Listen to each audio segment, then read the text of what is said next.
हाय दोस्तों, शुरू करने से पहले चेतावनी, स्पॉइलर आगे। आज मैं एक अमेरिकी रहस्य और कल्पना फिल्म को समझाने जा रहा हूं, जिसका अद्भुत प्लॉट है, जिसे बिफोर आई फॉल कहते हैं। फिल्म की शुरुआत एक सुंदर युवा लड़की सामंथा से होती है, जो 12 फरवरी को जागती है। वह अपनी सबसे अच्छी दोस्त का एक संदेश देखती है, जिसमें बताया गया है कि आज 12 फरवरी है, जिसे क्यूपिड्स डे के रूप में जाना जाता है। उसे उसकी सबसे अच्छी दोस्तों में से एक, लिंडसे, स्कूल जाने के लिए लेने आती है। वे अपनी बाकी सबसे अच्छी दोस्तों, जिनके नाम एली और एलोडी हैं, को भी उठा लेते हैं। कार में वे इस बात को लेकर उत्साहित हैं कि सैम उस रात अपने बॉयफ्रेंड रॉब के साथ अपनी वर्जिनिटी खोने की योजना बना रही है। स्कूल में वे देखते हैं कि सभी छात्र अपने प्रियजनों को देने के लिए गुलाब तैयार कर रहे हैं। कक्षा के दौरान छात्र एक दूसरे को गुलाब देते हैं ताकि क्यूपिड के दिन का जश्न मना सकें।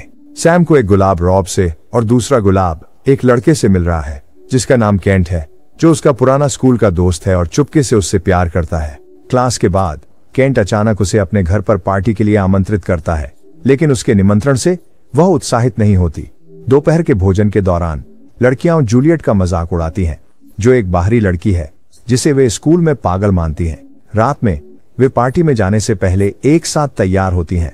लिंडसे सैम से उसकी पहली रात के बारे में पूछती है। वह उसे चिंता न करने के लिए कहती है, क्योंकि रॉब अच्छा लड़का है। पार्टी में सैम अपने बॉयफ्रेंड से मिलती है, जो गलती से उसके शर्ट पर ड्रिंक गिरा देता है।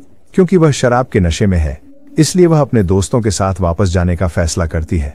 ज्यादा समय नहीं बीतता है कि जूलियट भी पार्टी में पहुंच जाती है। लिंडसे तुरंत उसके साथ 2 लड़ाई में भिड़ जाती है, जिसके परिणाम स्वरूप कई मेहमान जूलियट पर बियर डाल देते हैं। अपमानित होकर वह आंसुओं में वहां से चली जाती है। जब सैम और उसके दोस्त पार्टी से वापस जा रहे होते हैं, तो उनकी कार किसी चीज से टकरा जाती है और जाहिर तौर पर सबकी मौत हो जाती है। अगली सुबह सैम फिर से क्यूपिड के दिन अपने कमरे में जागती है, सोचते हुए कि पिछले दिन का सिर्फ एक बुरा सपना था। सैम अपने दिन को जारी रखती है, लेकिन उस दिन हुई घटनाओं की समानताएं पाती है, जैसे कि वही कपड़े पहनना और केंट से वही फूल मिलना। उस रात वह पार्टी में वही काम कर रही है, सिवाय इसके कि अपने दोस्तों के पास लौटने से पहले वह पहले केंट के कमरे की जांच करती है। फिर भी पार्टी छोड़ने के बाद दुर्घटना फिर हो जाती है। सैम फिर से उसी दिन उसी जगह पर जागती है।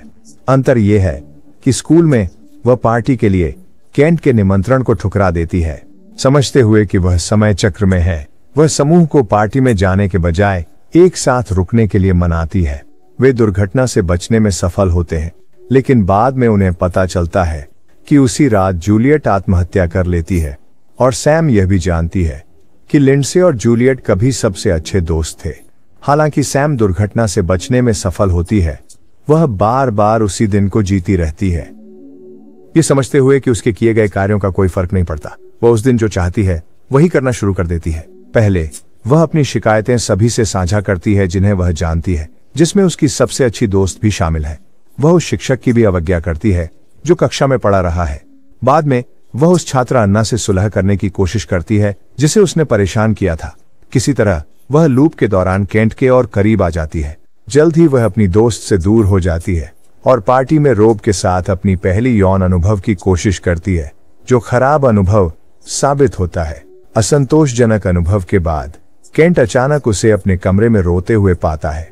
वह उसे दिलासा देता है और बाद में सैम उससे इस समय किए गए व्यवहार के लिए माफी मांगती है। वह यह भी ध्यान देता है कि वह उसके कमरे में सो रही है। अगले दिन वह यह समझने लगती है कि वह अपने दिन को अपने और दूसरों के लिए अधिक मूल्यवान बनाना चाहती है। उसे जिससे वह प्यार करती है उसके साथ अधिक गुणवत्तापूर्ण समय बिताकर। सुबह में वह अपनी छोटी बहन के साथ खेलना शुरू करती है, जिसे उसने शायद ही कभी ध्यान दिया था। वह अपने पूरे परिवार के साथ रात का खाना भी खाती है। आखिरकार उसे पता चलता है कि उसे अपने जीवन में कुछ उपयोगी करना है।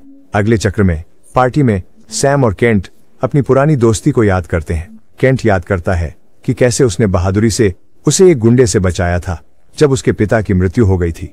तब से उसने तय कर लिया था कि वह एक दिन उसका हीरो बनेगा। इसके बाद वे रोमांटिक तरीके से एक चुंबन साझा करते हैं। कुछ समय बाद वह हॉल से लिंडसे और जूलियट के बीच की लड़ाई सुनती है। वह जंगल के रास्ते जूलियट का पीछा करने का निर्णय लेती है।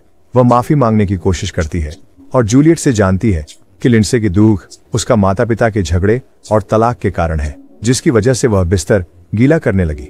जब दोनों ट्रिप और लिंडसे के साथ उसकी स्लीपिंग बैग, उसने जूलियट को दोषी ठहराया और तब से उसे तंग कर रही थी।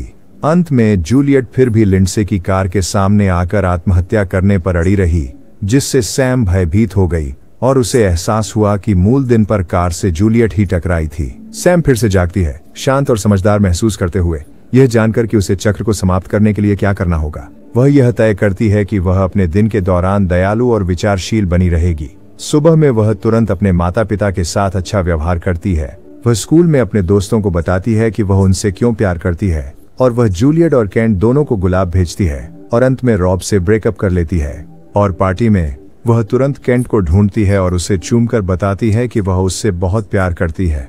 वह फिर से जंगल में जूलियट को बचाने के लिए हस्तक्षेप करती है, लेकिन जब जूलियट खुदकुशी करने के लिए ट्रैफिक में दौड़ती है तो सैम तुरंत उसे समय रहते हटाकर बचा लेती है, जिससे वह खुद ट्रक से मारी जाती है।